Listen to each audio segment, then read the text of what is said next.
जिसका वादा आपके हुक्मरानों ने। तो ये जो बयान आपने सुना, ये सुना आपने सरदार अमान खान का, जो कि जैक के एक बड़े नेता हैं। उन्होंने क्या कहा? उन्होंने साफ तौर पर खुले मंचों से मुनीर पर निशाना साधा और मुनीर के अलावा उन्होंने पूरे पाक सेना को कंगाल बताया। आगे बढ़ते दर्शकों, इंडिया न्यूज से केंद्रीय मंत्री एसपी सिंह बघेल ने खास बातचीत की है। चलिए आपको सुनाते हैं क्या कुछ कहा उन्होंने। केंद्रीय मंत्री एसपी सिंह बघेल साहब हमारे साथ में मौजूद है। बघेल साहब, राहुल गांधी देश के नेता प्रतिपक्ष हैं, लेकिन कल उन्होंने सारी मर्यादाएं त्याग करके प्रधानमंत्री मोदी पर जो आरोप लगाए, उनका कहना था कि प्रधानमंत्री नरेंद्र मोदी जिस तरह से देश की विदेश नीति बना रहे हैं, चला रहे हैं, सिर्फ झप्पी मार करके विदेश नीति चला रहे हैं।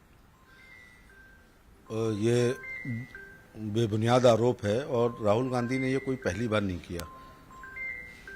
एक लीडर अपोजिशन के रूप में इतने जिम्मेदारी वाला पद होने के बाद सबसे ज़्यादा वो गैर जिम्मेदारान बयान दिया करते हैं।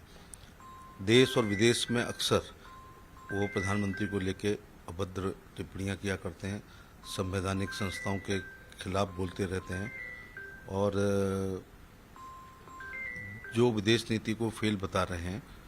दुनिया के अधिकांश देशों का सर्वोच्च सम्मान पुरस्कार मोदी जी पा चुके हैं।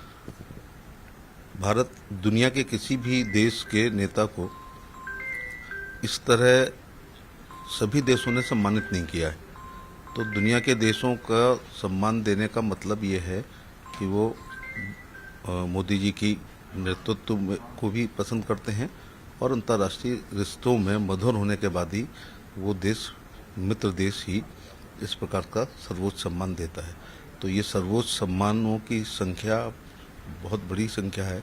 ये इस बात का प्रतीक है कि मोदी जी की विदेश नीति स्वीकार है सबको, देश को। सर, कल हमने देखा कांग्रेस के नेता एक बंदर लेकर के पार्लियामेंट में आए हुए थे, बंदर से तुलना कर रहे थे प्रधानमंत्री मोदी की। राहुल गांधी कह रहे कि वो रात को न तो प्रधानमंत्री को सोने देंगे, न अमित शाह को सोने देंगे, जब तक वो हैं तब तक रात भर इनको दोनों को जगाए रखेंगे। मेरा भी संसदीय 7वां कार्यकाल है, लोकसभा, राज्यसभा, विधानसभा लगा के। सदन कभी नुक्कड़ नाटक के लिए, प्रहसन के लिए, नाट्य रूपांतर के लिए, स्टैंडिंग कमेटी के लिए नहीं होते हैं। इस बात के लिए सदन के बाहर बात होना चाहिए और जिन मुद्दों को लेकर के ये नाटक नौटंकी कॉमेडीज हो या नाट्य रूपांतर कर रहे हैं, ये इन्हीं विषयों को लेकर वो अंदर अपनी बात कह सकते थे। सर, कर्नाटक सरकार एक बिल लेकर के आई है जिसमें कहा जा रहा है कि किसी को भी परमिशन लेना पड़ेगी किसी भी तरह की सभा बुलाने के लिए, यहाँ तक कि आरएसएस की शाखा लगाने के लिए भी अनुमति लेना पड़ेगी कर्नाटक में।